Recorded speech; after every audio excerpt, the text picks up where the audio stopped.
श्रीमान नारायण नारायण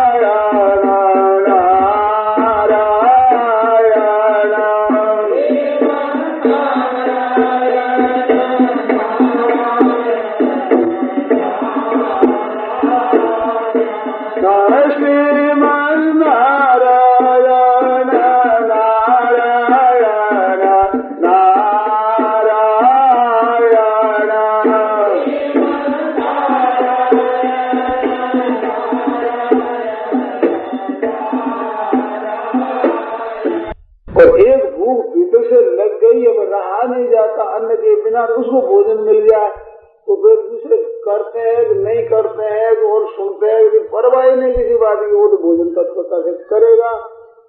तो ये जो हालत है कि सुनते हैं, साधन अच्छा लगता है, फिर भी वो जीवन में यहाँ नहीं आता, इसका कारण ये है कि आपने पहले जिज्ञासा नहीं की।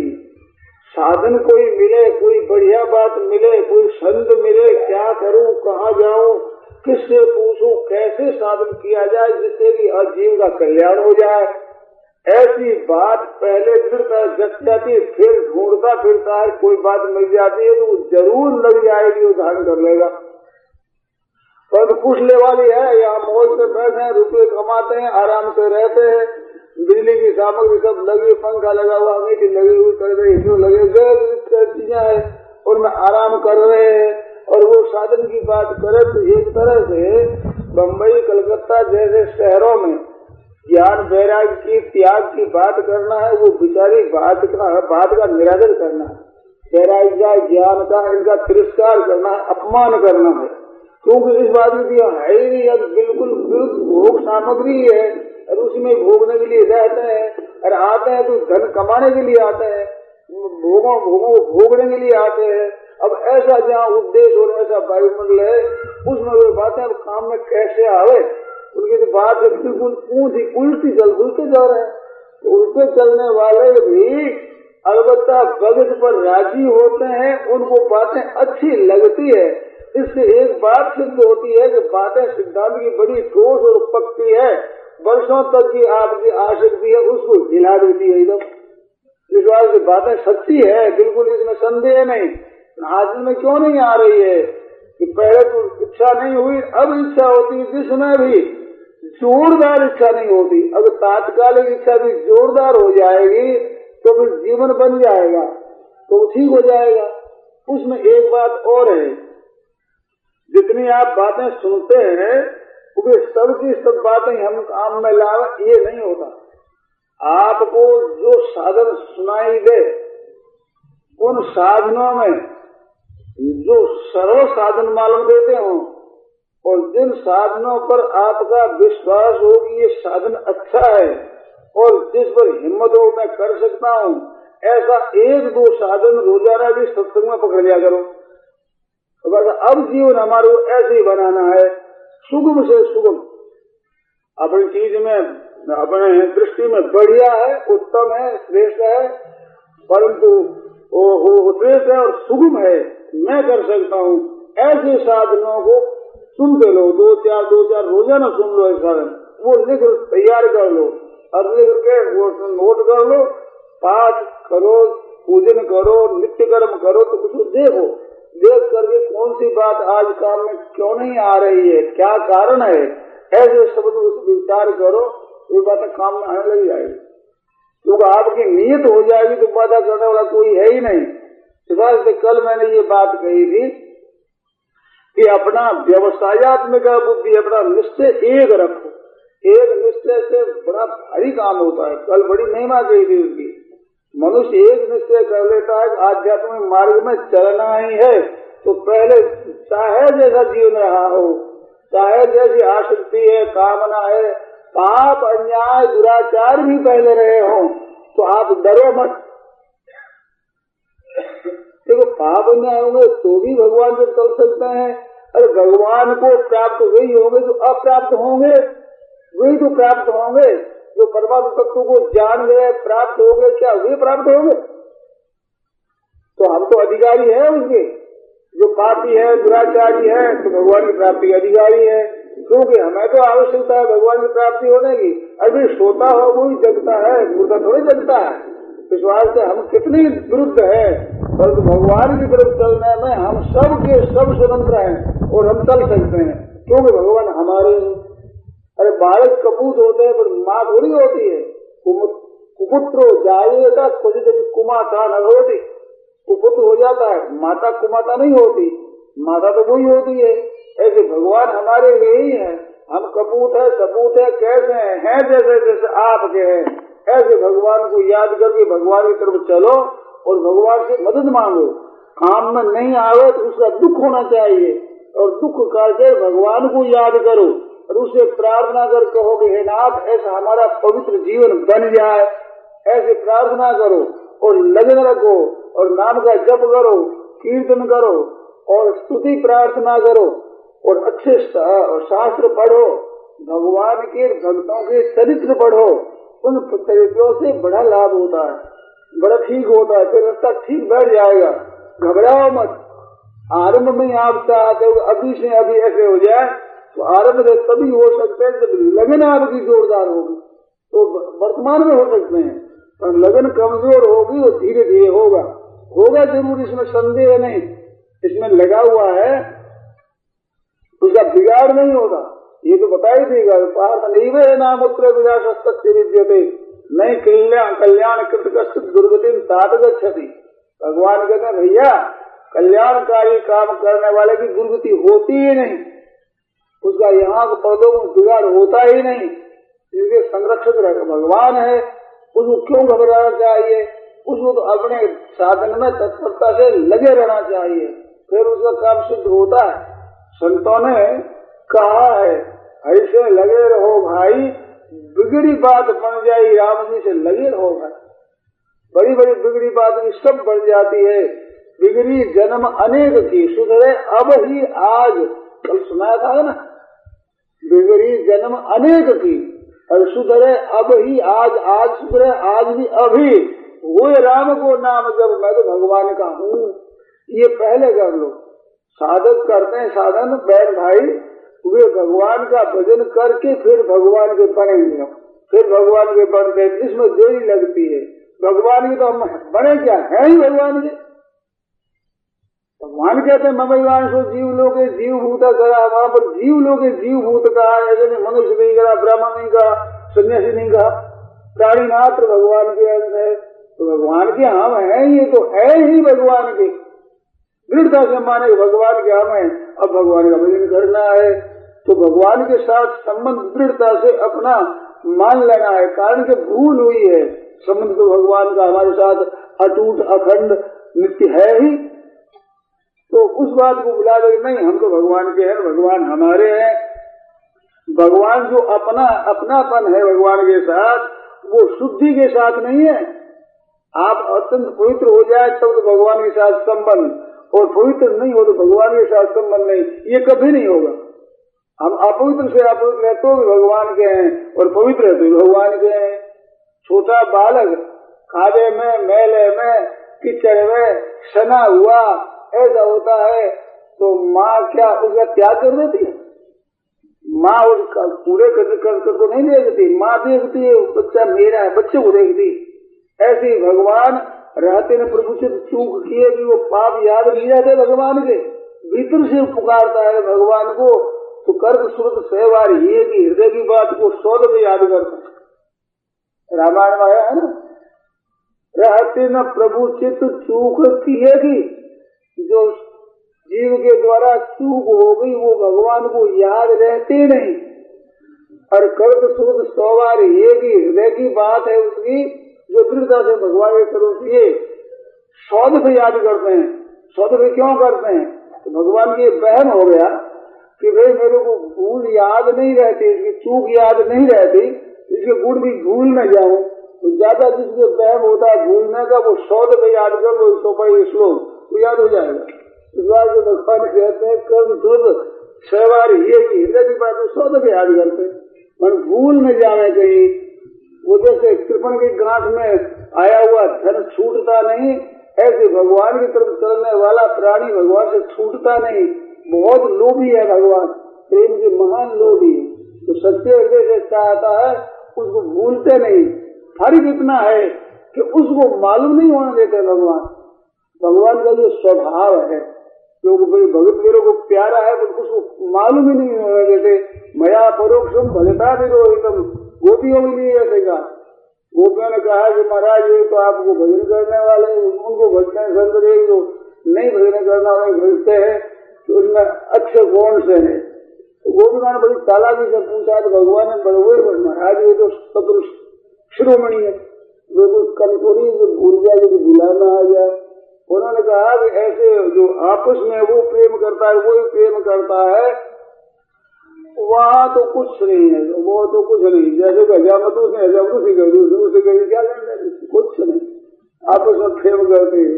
और जो हमारा श्रद्धा करते हैं, पुकारते हैं, प्रेम करते हैं, भगवान हमारी सुनते ही नहीं, हमारी तरफ देखते ही नहीं, कोई चमत्कार बताते ही नहीं। भगवान हमारे कोई बता ही नहीं सकते तुमने हमारे को बजाय तुम्हें तेरे स्वीकार कर लिया, ऐसा संकेत ही नहीं करते।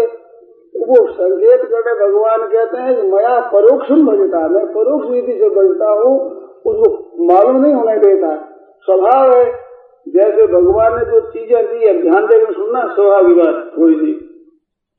भगवान ने शरीर दिया, इंद्रिया दी, अंतःकरण दिया, सामग्री दी, तो ये सब है दी हुई, पहले अपनी नहीं दी और अब भी अपनी नहीं है भगवान की ही।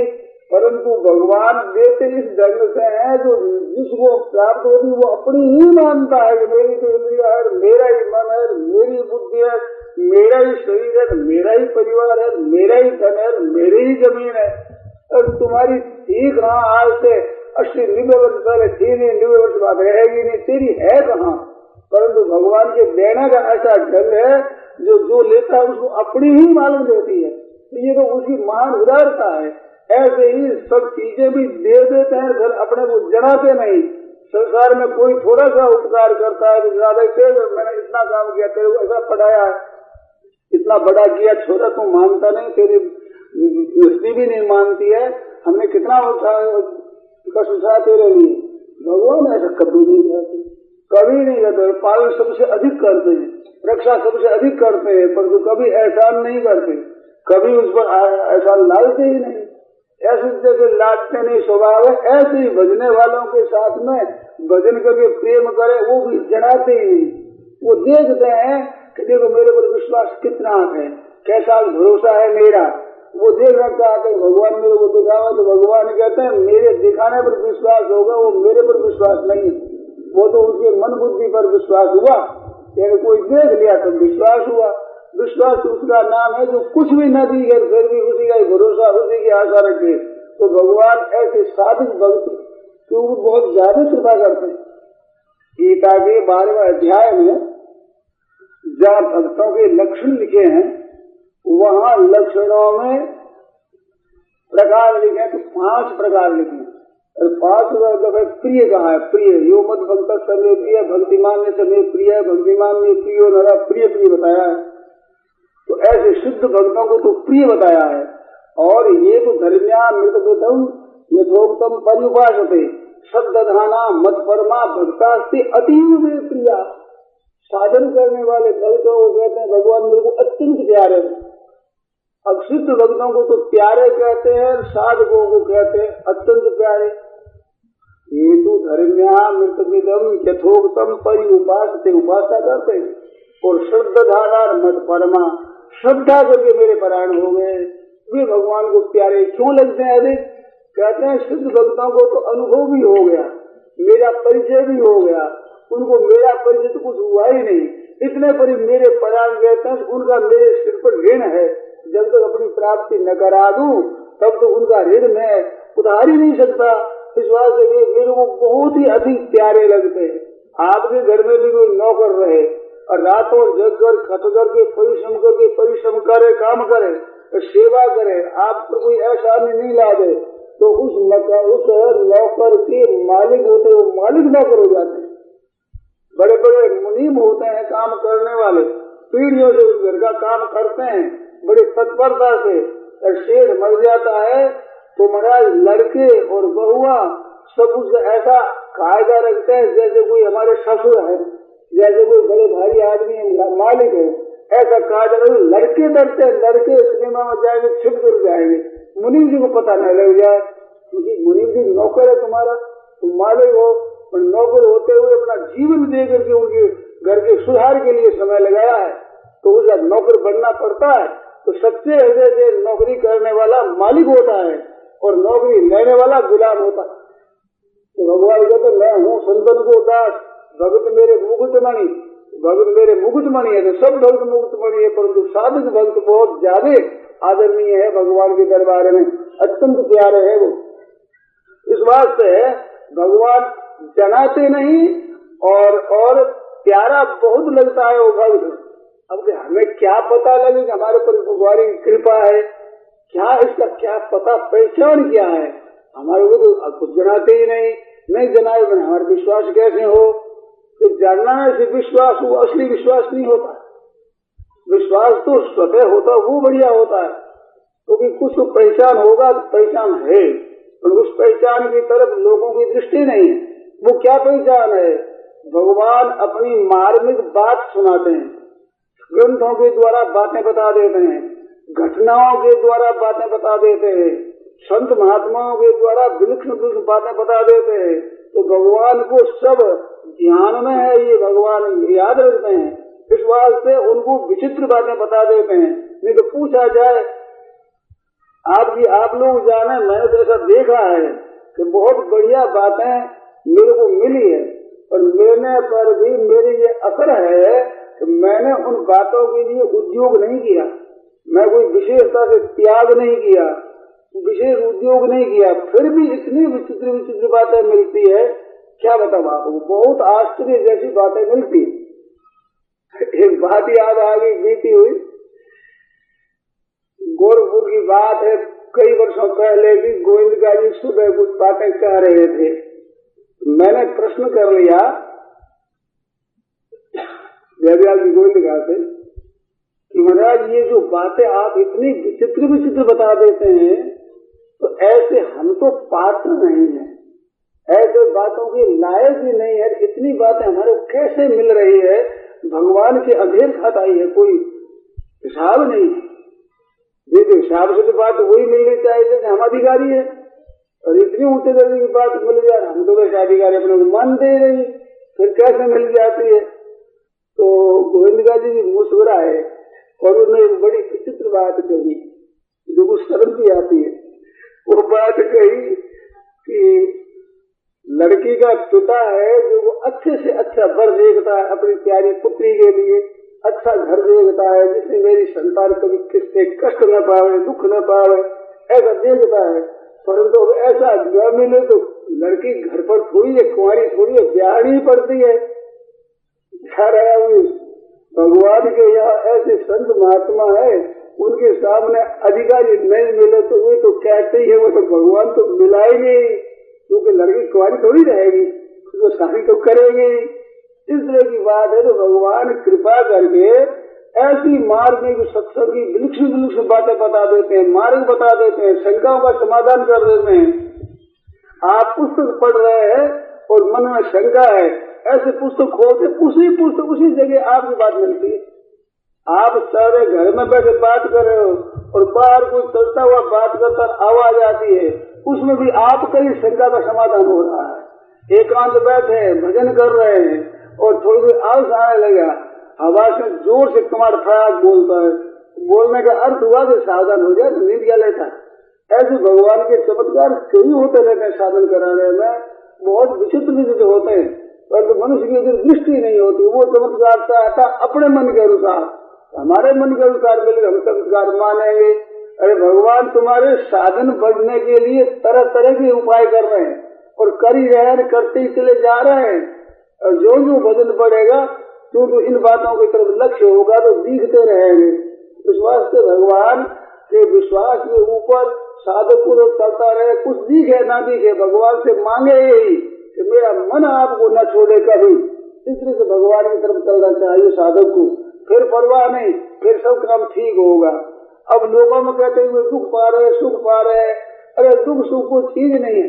एक दिन सुनाया था रे युधिष्ठिर महाराज से एक दिन द्रौपदी ने पूछ लिया, वन पर्व की कथा है, कहते महाराज आप धर्म को छोड़कर एक कदम भी नहीं रखते, और दुर्योधन महाराज न्याय अन्याय देखता ही नहीं, जिस तरह से स्वार्थ सिद्ध हो ऐसे अन्याय कर रहा है, वो अन्याय कर रहा है, वो तो राज्य कर रहा है, आप जंगल में दर दर भटक रहे हो, तो भगवान है भी नहीं, कोई क्या बात, ये धर्म भी कोई तत्व है भी नहीं, सफाई से बोल ही है सफाई, ऐसे भाव द्रौपदी ने पूछ ली। युधिष्ठिर महाराज ने कहा कि देखिए तेरे भीतर ऐसे भाव कैसे पैदा हो गए, और मैं जो भजन करता हूँ, धर्म का पालन करता हूँ, वो सुख के लिए करता हूँ क्या?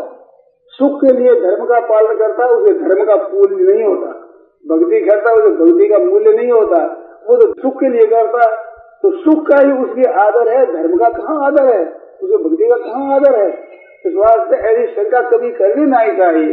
मैं धर्म का पालन करता हूँ कि मनुष्य का धर्म है धर्म का पालन करना, अगर वो अपने कर्तव्य का पालन नहीं करता तो मनुष्य से च्युत हो जाता है, गिर जाता है, पतित हो जाता है। इस वास्ते मैं अपने धर्म का पालन करता हूँ। तो साधक को अपने साधन में डटे रहना चाहिए, अपनी नीयत पर ख्याल रखना चाहिए। बड़ी भारी बल की एक बात बताओ, आपके साथ बहुत अन्याय कर रहे हैं, परंतु आपके हृदय में ये बिल्कुल विश्वास और अनुभव है कि मेरे साथ अन्याय करने पर, दुख देने पर, कष्ट देने पर भी मैं उनका अनिष्ट नहीं चाहता हूँ और किसी की कोई खराबी मैं करता नहीं हूँ, मेरी नीयत ठीक है। ऐसी दृष्टि होते ही महाराज आपकी बड़ी शांति रहेगी। अब विपरीत से विपरीत घटना घटने पर भी चित्त में बड़ी शांति, बड़ी प्रसन्नता रहेगी, आनंद है। क्यों? मैंने कोई कसूर किया नहीं भाई, मैंने कसूर किया ही नहीं, विश्वास मेरे को क्या दोष है?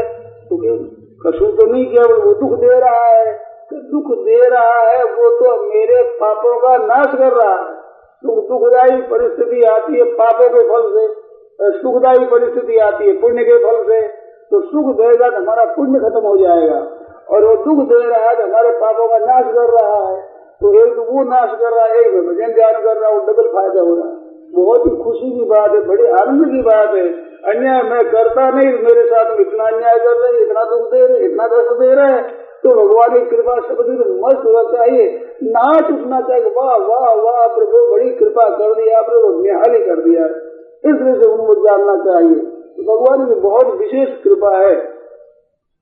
इस वास्ते आदमी को कभी हारना नहीं चाहिए, और कई दिनों से कोई दिखता ही नहीं, महात्मा दिखता ही नहीं, तो भी अपने को काम अच्छा है कि नहीं इसको देखो, नतीजा मत देखो। गीता ने कहा फले सबको निबद्धते, फल को देखता है वो बन जाता है। इस बार फल को नहीं देखना है, अपने को कर्तव्य को देखना। कर्मणि एव अधिकारस्ते मां फलेषु कदाचन, कभी नहीं फल पर, अपने तो कर्तव्य कर्म ठीक है कि नहीं उस लाइन पर ठीक रहो। इसलिए भगवान को बोलो तुम्हारी मर्जी आगे करो, जहाँ मर्जी हो वहाँ मैं को भेज दो, जैसी परिस्थिति आपकी उसी समय वैसी दे दो, बस ये आपकी तरफ चलता रहूं, बस इतना ही भाव रहता है। तो साधक को यह देखना नहीं चाहिए और लगे रहना चाहिए। और संसार के विमुख होना, संसार से विमुख होने का मतलब गृहस्थ छोड़कर कहीं चला जाना ये नहीं है। इसका अर्थ है कि संसार से जो सुख चाहते हैं, आराम चाहते हैं, मान चाहते हैं, बड़ाई और वाह चाहते हैं, ये चाहना हमारा बंधन करने वाली चीज है। इस वास्ते ये संसार से चाहना नहीं है, यही संसार से विमुख होना है। और संसार की सेवा करना, दो काम करना, अपनी तरफ से तन मन वचन से सेवा करना है, और उनसे सुख आराम माना चाहना नहीं है। ये दो चीज साथ में रख करके सबके साथ बर्ताव करो, ये हो गया संसार से विमुख। और भगवान के समझ, भगवान के नाम का जप कीर्तन सत्संग स्वाध्याय आदि करता ही रहे, मेरे ध्यान करे, ठीक ध्यान करे, चिंतन करे, जो अपने से हो सके वह साधन भगवान की तरफ करे। तो भगवान के सन्मुख होने से चित्त में बड़ी शांति मिलती है। वो भी शांति अगर न देखने में आवे तो परवाह नहीं, अशांति हो जाती भगवान को याद करने से, तो भी हम तो भगवान को याद करेंगे। दुख होता है तो दुख ही हमें स्वीकार है, भगवान का त्याग हमें स्वीकार नहीं है। कष्ट कितना ही आवे तो कुछ हमें स्वीकार है, परंतु भगवान से विमुख होना हमें स्वीकार नहीं है। इस तरह से लगता है उसका भगवान पर बड़ा असर पड़ता है। इतने कष्ट होने पर भी ये केवल मेरी तरफ ही चलता है तो उसका असर पड़ता है भगवान पर। इस वास्ते हमें तो भगवान के भजन में लगना है, संसार से तो विमुख होना है। तो संसार से जितना अधिक विमुख होगा उतने सांसारिक वस्तुएं उनकी सेवा में हाजिर होंगी,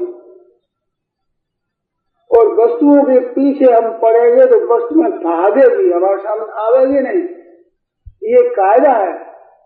इसी पर मैंने वो दृष्टांत कहा था कि एक संत को बड़ा सुंदर स्वरूप देखने में आया, स्वप्न हुआ, स्वप्न में एक स्त्री देखी तो बहुत ही सुंदर, वैसी कभी कल्पना ही नहीं करी, इतनी सुंदर वो महिला मिली। वो आकर बाबा जी, हाँ भैया बोलो, कहते मेरे प्यास लगी है, जल पिलाओ। अच्छा ठीक, तो अब जल पाने लगे। जल पाते देखा तो वे बाल उनके सामने भी टूटे हुए, पीछे भी टूटे हुए। तो कहते माता जी आपका रूप इतना सुंदर और ऐसे सुंदर होते हुए भी आपके ये बालों की क्या दशा हुई? माताएं तो बालों को बड़ा पालन करती है, बड़ा रखती है, आपके बाल ऐसे कैसे टूट गए? तो वो बोली महाराज मेरे को जाने का भैया तुम बताओ तुझे तो महाराज मैं लक्ष्मी हूँ, जो भगवान की अर्धांगिनी महालक्ष्मी कहलाती वो हूँ मैं। तो महाराज ने कहा हाँ भाई लक्ष्मी है तब जगत माता है और सुंदर हो गई, बहुत ठीक है। तो फिर ये बालों की क्या दशा हुई? तो बालों की दशा ये हुई कि जो अच्छे संत महात्मा वृद्ध त्यागी है उनकी मैं सेवा में जाती हूँ और उन्हें नाक रगड़ती हूँ, कहते हूँ कुछ स्वीकार कर लीजिए। तो महाराज ये स्वीकार करते ही नहीं, क्या करूँ? इस वास्ते बाल आगे के घिस गए, विनती करते करते भी ऐसे हो गए। और दूसरे दुष्पुर से वो आते हैं तो मैं जाती हूँ, भागती हूँ, वो पकड़ते पीछे से, तो पीछे बाल ऐसे टूट गए। इस वास्ते मेरी ये दशा हुई। इसका अर्थ क्या हुआ? इसका अर्थ हुआ कि सांसारिक भोगों को मान सत्कार बढ़ाई आराम को चाहने वाले हैं, उनको लक्ष्मी भी नहीं मिलती, पदार्थ नहीं मिलते, उनके घाटा लाखों मिल जाए, करोड़ों मिल जाए, अरबों रुपए मिल जाएंगे तो भी घाटा ही घाटा रहेगा, उनकी तृप्ति कभी होगी ही नहीं। और जिनको भगवान की तरफ लग गया उद्देश्य, मन लग गया भगवान में, तो चाहे खाने के लिए अन्न भी ना मिले, पहनने के लिए कपड़ा भी ना मिले, तो इतनी मस्त रहती है भीतर से, पारावार नहीं। अरे भीतर से मस्ती उड़ती है उनके मन में, और जिसकी तृष्णा रहती है उस भीतर में तो आग लगी रहे, बाहर घंटा है हो जाए, भीतर में तो आग लगी रहती है, उनको शांति कहाँ मिलेगी? संतोषानाम यद सुगम शांति चेतसाम कुतस्त दंडुब्धानाम इतस्ते धावता। संतोष रूपी अमृत ने पी लिया है, संतोष तुल्यम निधि नान्य, उसके समान कोई निधि खजाना है ही नहीं। ऐसे वो मस्त रहते हैं भगवान के भजन में, आज विभोर रहते हैं महाराज, कोई किसी तरह की चिंता उनकी रहती ही नहीं, क्योंकि भगवान पर अवलंबित है। शरीर की भी परवाह नहीं, जीने की परवाह नहीं, पदार्थों की परवाह नहीं, व्यक्तियों की परवाह नहीं, वहाँ तो एक भगवान में लगे हुए हैं, उनके आनंद का कोई पारावार नहीं, इतनी मस्ती में वे रहते हैं। इस बार सांसारिक पदार्थों की इच्छा उनके मन में होती ही नहीं, वे भगवान की तरफ सन्मुख होते हैं, संसार से विमुख होते हैं। तो संसार से विमुख होते हैं उनके सांसारिक लोग उनकी इच्छा करते हैं, जो समझदार होते हैं उनकी सेवा में जितना धन लग जाए, जितनी कुछ अपनी सामग्री लग जाए, उसमें वे समझते हैं हमारी सामग्री सफल हो गई, जो इन संतों की सेवा में लग गई। जिस सामग्री से दुनिया मानती है कि हमारे वो सामग्री मिलेगी तो हमारा जीवन सफल हो गया, जीवन को सफल मानते हैं, वो सामग्री लग जाती तो सामग्री सफल होती है। कितनी विलक्षणता होती है संतों में, क्यों होती है? भगवान में लगे हुए है ना, सच्चा धन उनको मिला है, सच्चा धन। ये कच्चा धन क्या काम का? अरे नोट चाहे करोड़ों रुपये दिया खत्म। इस तरह से कितना ही धन आपके पास में, प्राण निकलेंगे उसमें कौड़ी है पास में नहीं है, निर्धन रहे साहब ही। और भगवान का भजन करने वाला मस्त रहता है महाराज, मरता है तो आनंद विभोर रहता है। शब्द के दर पे मरण से मेरे मरण आनंद, कब मरिए कब भेजिए पूर्ण परमानंद, वो तो मस्त रहता है। इस वास्ते भगवान के सन्मुख होना है और संसार से विमुख होना है। इसमें मैंने ये बात कही थी, और उसका तात्पर्य था कि भगवान तो है प्रकाश स्वरूप और माया है उसकी अंधार है, अंधेरा है ये छाया की तरह है। मैंने दृष्टांत दिया था कि छाया को पकड़ने के लिए आप जाओगे तो चाहे कितनी तेजी से चलो छाया आगे ही भाग जाएगी, पकड़ में आवेगी नहीं। एकदम कूद करके जाकर पड़ोगे तो छाया आगे दौड़ी जाएगी, पकड़ में आवेगी नहीं, क्योंकि आप छाया की दौड़ते हैं और छाया से विमुख होकर प्रकाश की तरफ दौड़ोगे तो महाराज छाया पीछे दौड़ती चली जाएगी, पीछे रहेगी नहीं। ऐसे ही भगवान की प्राप्ति के लिए सच्चे हृदय से चलता है, उसके सामने माइक सामग्री बाकी नहीं रहती, सबकी सब माइक सामग्री उसके सामने आती है, उसकी गर्ज करती है सामग्री और वे स्वीकार कर लेते हैं तो सामग्री सफल हो जाए। सामग्री वाले मनुष्य अपने को धन्य भाग मान ले, अपने को श्रेष्ठ मान लेते हैं, इतनी हो जाती, क्योंकि उनके मन में राग नहीं है, आसक्ति नहीं है, वो भीतर में पदार्थों की भोगों की गुलामी नहीं है, इस बात से उनकी तृप्त होता हो जाती है। नदियां सैकड़ों नदियां, सैकड़ों हजारों नदियां आकर रोजाना समुद्र में गिरती है। क्यों समुद्र में गिरती है? समुद्र में जल की कमी नहीं है। तो आपूर्यमाना मतलब प्रतिष्ठम समुद्र प्रविशंति यद्वत् तद्वत् कामा यम प्रविशंति सर्वे शांति मापनोति न काम कामी। भोगों की इच्छा वाला शांति को प्राप्त नहीं होता और आपूर्यमान है, उसमें सब के सब काम पदार्थ आकर के प्रवेश होते हैं सबके सभी। तो इतने नदियां आती है समुद्र में, तो दो चार नदी भी ऐसे नहीं रेगिस्तान में चली जाए जहाँ पानी बड़ा मुश्किल मिलता है, वहाँ एक दो नदी चली जाए तो क्या हर्ज है, बहुत लोगों को लाभ हो जाए, पर नदियां जाती ही नहीं, समुद्र में ही जाती है। इस तरह से सब पदार्थ वही जाते हैं जहाँ गर्ज नहीं होती है इनकी, और गर्ज नहीं होती तो आवे तो न जावे तो क्या हर्ज हुआ उसके, और गर्ज आवे तो दुख न आवे तो दुख। जिनके धन की गर्ज है वो धन आवे तो थोड़ा मालूम रहेगा और नहीं आवे तो गर्जता मालूम जाएगी, उसमें तो जिम प्रतिलाभ लोभ अधिक बढ़ेगा। वो तो महाराज इतना बड़ा हो जाता है पेट, उसका जो कोई तृप्ति होती ही नहीं। संसार दुनिया मात्र के पदार्थ मिल जाए। इस बात शास्त्रों में लिखा है कि संसार में हिरण्यम पशुवर ये जितनी भोग सामग्री है नाल एक तृप्त्यर्थम, एक के तृप्ति के लिए भी अलग नहीं है। एक दुनिया मात्र की जितनी भोग सामग्री वो सब की सब एक व्यक्ति को दे दी जाए तो एक व्यक्ति के भी मन की तृप्ति नहीं होगी। और भोगों को देना तो सब जीवों को देना है, एक को कैसे दे दिया जाए? तो इस वजह से तृप्ति उसकी हो ही नहीं सकती, सब सामग्री से ही, तो थोड़ी सामग्री से तृप्ति कैसे हो? अरे तृप्ति नहीं है तो तृप्ति क्या है? ये तो दरिद्रता बढ़ाने की रीति है। जो पदार्थों का संग्रह करो, भोगों को भोगो, धन संग्रह करो, क्यों ही क्यों दरिद्रता और बढ़ेगी। वो दरिद्रता बढ़ती है पदार्थों की तरफ रुचि होने से, इच्छा होने से, उनकी पराधीनता होने से, गुलामी होने से, उनकी दासता होने से ये दरिद्रता बढ़ती है।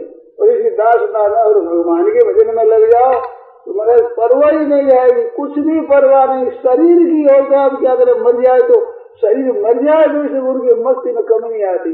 बुखार आ जाए, बीमारी आ जाए, बहुत भयंकर बीमारी आ जाए, अपमान हो जाए, निंदा हो जाए, तो उसमें भी चित्त में एक बड़ी मस्ती रहती है, बड़ा आनंद आता है। क्योंकि जितनी प्रतिकूल परिस्थिति आती है वो सब पापों को दूर करके अंतःकरण को शुद्ध कर देती है। तो अपने उद्योग से शुद्ध करते हैं और ऐसी परिस्थिति से और शुद्धि आ जाती है तो हमारे शुद्धि में मदद ही मदद मिलती, बाधा मिलती ही नहीं। इस वास्ते उसे कोई दुख नहीं होता। छाया की तरफ अपना मुख न होकर हमारा मुख होना चाहिए भगवान की तरफ, प्रकाश की तरफ, उस तरफ मुख रहे, फिर परवाह नहीं। इसका ये भी अर्थ नहीं है तो भगवान की तरफ होते तो सब माया हमारे पास आएगी, ऐसा भाव रखता है वो भगवान तो नहीं चल सकता। वो तो भगवान की परीक्षा लेता है कि भगवान की तरफ चले जाओ कैसे, कितने भोग आते हैं, कितनी सामग्री आती है, तो उसकी नीयत का है भगवान की तरफ चलने की। उनको तो लेना नहीं है, पदार्थों को भोगों को स्वीकार करना ही नहीं है, सच्चे हृदय से परमात्मा की तरफ ही चलना है, ऐसा उसका भाव रहता है। इस बात से बड़ी तेजी से चलना चाहिए। दूसरी बात, भगवान का भजन करे तो भैया जितनी उम्र चली गई वो तो चली गई, अब जितनी बाकी बच गई है उसको भगवान के भजन में लगा दो तो आपकी बीती हुई आयु भी सफल हो जाएगी। इस विषय में दृष्टांत दिया था कि जैसे रस्सी है, लोटा बांध करके जल के लिए कुएं में रस्सी रखी तो 50-60 हाथ नीचे पानी था, वहां तक पहुंचा लोटा। अब हाथ में इतनी सी रस्सी रह गई, इतनी सी रहने पर वो भी खींच कर आगे जल भी आ जाएगा, लोटा भी आ जाएगा, रस्सी भी आ जाएगी, पर इतनी सी रस्सी हाथ से छूट गई तो इतनी सी नीचे नहीं मिलेगी। तो इतनी सी छूटी क्या बात है, इतनी सी नीचे मिल जाए।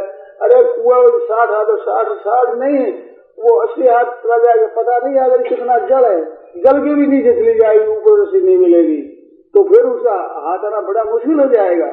इस तरह से जब तक उम्र है, जब तक हम जी रहे हैं, तब तक सच्चे हृदय से भगवान की तरफ लग जाए तो गए सो दिन तो गए, पर तो अब जितने बाकी बचे उनसे सब की सब उम्र हमारी सफल हो जाए। भगवान ने तो अंत काले समाने स्मरण मुक्त्वा कलेवरम का, अंत काल में भी मेरे को याद कर रहे और याद करता हुआ शरीर छोड़ जाता है तो मेरे को प्राप्त, उसमें संदेह नहीं। चित्र संशय नहीं है इसमें, तो संशय नहीं जो कहना है, इसमें पेट में यह अर्थ भरा है संशय की गुंजाइश है। क्यों अंत काल में तो भगवान को याद करता है और समय भगवान को याद नहीं किए, तो और समय भगवान को याद नहीं किए उसकी मुख्यता रहेगी, अंत समय भगवान को याद की इसकी मुख्यता रहेगी। अगर याद नहीं किया वो तो बहुत बीता है समय, वो अगर ऐसा होगा तो फिर उद्धार कैसे होगा, और याद किया है अंत काल में तो उसका क्या माध्यम होगा। भगवान कहते हैं मेरी प्राप्ति होगी, अंत काल में भी मेरे को याद करे तो मेरी ही प्राप्ति होगी, संदेह बिल्कुल मत करो। महाराज उम्र ऐसे ही बीती, ऐसे बीती कोई परवाह नहीं। इसमें एक बड़ा रहस्य है, भगवान ने जीव को मानव शरीर दिया है कि जिसमें सबसे लाभ, अधिक लाभ ये ले ले। तो बता रहे करना बाकी रहे ना पाना बाकी रहे, न जानना बाकी रहे, ऐसी प्राप्ति के लिए भगवान ने मानव शरीर दिया जीव को।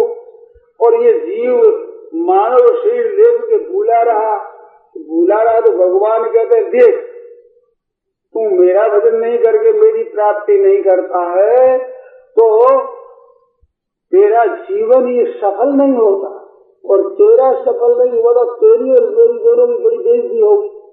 तो कैसे कि मैंने क्या तो तेरे को शरीर दिया, जिस शरीर से तो मेरी प्राप्ति कर ले, वो शरीर मैंने दिया तो मेरी बेइज्जती हुई, तेने वो काम किया ही नहीं, और तेरी भी बेइज्जती हुई, वो शरीर लेकर के तेने काम क्या किया, मेरी प्राप्ति नहीं करी, तो दोनों की बेइज्जती होगी। तो फजीती कैसे मिटे, भगवान कह रहे तू अंत काल में भी याद कर ले तो तेरा बेड़ा पार कर दूं, तेरी मेरी दोनों की इज्जत रह जाए। इस बात अंत काल ही स्मरण स्मरण मुक्त्वा कलेवरम, अंत काल में भी मेरा स्मरण करता हुआ शरीर छोड़कर जाता है तो मेरे को प्राप्त होता है। तो थोड़े से थोड़े समय में भगवत प्राप्ति हो सकती है, तत्व ज्ञान हो सकता है। क्यों? तो भगवान तत्व ज्ञान दूर नहीं है, शरीर दूर है, इंद्रिया दूर है, मन दूर है, बुद्धि दूर है, और वो सच्ची कुछ अहम ये भी दूर है। अहम का प्रकाशन है वो तो इतना नजीक है जितना चीज कोई हो ही नहीं सकता, प्राकृतिक पदार्थ कभी हुआ नहीं, होगा नहीं, हो सकता नहीं, संभव नहीं, इतना नजीक है। तो उधर तो केवल वृत्ति लगनी चाहिए, वृत्ति लगे इसके बेटा पार, जिसमें मैं अंत काल में छूट जाने नहीं भगवान ने, तो भाई अंत समय में भी याद कर ले किसी तरह से तो मेरा मनुष्य बनाना सफल हो जाए। इस वास्ते थोड़े से थोड़े समय में भगवत प्राप्ति हो सकती है। तो अब जितना समय है उसमें सब समय हम भगवान में लगा दें। ये बात मैंने कही थी, आज भगवान में लग जाए और सुबह ही हमारा प्राण चला जाए तो भी उम्र भर भजन माना जाएगा। उम्र भर जिस दिन से लगा है उस दिन से उम्र भर भजन किया, उम्र एक दिन वो क्या करे बेचारा, उम्र भर भजन होगा उसका। तो अभी आप निश्चय कर ले कि हमें भगवान की तरफ चलना है तो सब ठीक, सब वो रस्सी ठीक हो जाएगी, चला जाएगा, सब कुछ काम हो जाएगा। इस वास्ते अपने को कभी निराश नहीं होना चाहिए। संसार की तो आशा दुख देने वाली है और भगवान की आशा निहाल करने वाली है। इस वास्ते संसार की आशा वाला तो रोएगा ही और भगवान की आशा वाला मस्त हो जाएगा, क्योंकि आज परमात्मा है और संसार है ही नहीं। आशा कितनी लोग मिलेगा कैसे, ये तो बदलता है, दोनों से आशा रखने वाला दुखी पाएगा और भगवान की आशा उनको तो पूर्ण होने वाली है, वो कमी रहने वाली है ही नहीं। इस वास्ते भगवान की आशा रखे, भगवान की तरफ चलना चाहिए सच्चे हृदय से, भीतर के भाव से, उसका भजन ध्यान कीर्तन उसमें लगे रहो।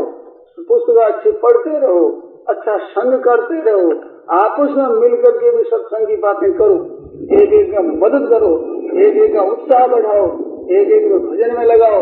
गीता जी का प्रचार कैसे हो, भगवान नाम का प्रचार कैसे हो, कीर्तन का प्रचार कैसे हो, सबके लोग सुखी कैसे हो जाए। सर्वे भवन्तु सुखिनः, सर्वे सन्तु निरामयाः, सर्वे भद्राणि पश्यन्तु मा कश्चित् दुःख भाग् भवेत्। सबके सब निरोग हो जाए, सबके सब मंगल देखें, सबके सब सुखी हो जाए, सबका कल्याणी हो जाए, ऐसा हृदय का भाव अटल हमारा हो। सिद्धांत बस सबके लिए हित करने की तो ते प्राप्नुवन्ति मामेव सर्वभूति रता। प्राणी मात्र के हित में रत होते हैं, उनके लिए भगवान कहते वे मेरे को प्राप्त होते हैं। तो ऐसी मस्ती से भगवान की तरफ चलो कि बस हमारा तो बेड़ा पार, आज हमने रास्ता मिल गया, आज पता लग गया इस बात की। बात इतनी है कि पक्का निश्चय कर लें भगवान की तरफ चलने का, ऐसा पक्का निश्चय हो गया तो हमारा तो काम हो गया, बन गया हमारा काम। ऐसे करके उस निश्चय के ऊपर डटे रहो, लगे रहो अपने को। लोग दिखे तो न दिखे, लोग देखे तो न देखे, तो लोग कहे तो न कहे, तो परवाह मत करो लोगों की। अरे भाई लोगों की परवाह करोगे तो भगवत वचनों की करोगे। तो भगवत वचन है, संत महापुरुषों के वचन है, शास्त्रों के, पुराणों के, वेदों के वचन है। उन वचनों के ऊपर दृढ़ता से विश्वास रख करके सच्चे हृदय से भगवान की तरफ चलते रहो, फिर विजय हमारी है, इसमें संदेह नहीं। किंचित मात्र नारायण नारायण नारायण नारायण भजन लाओ लीजिए रे सीता।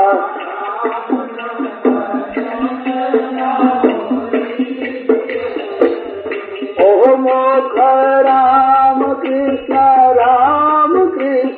कीजिए रे मोख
मोख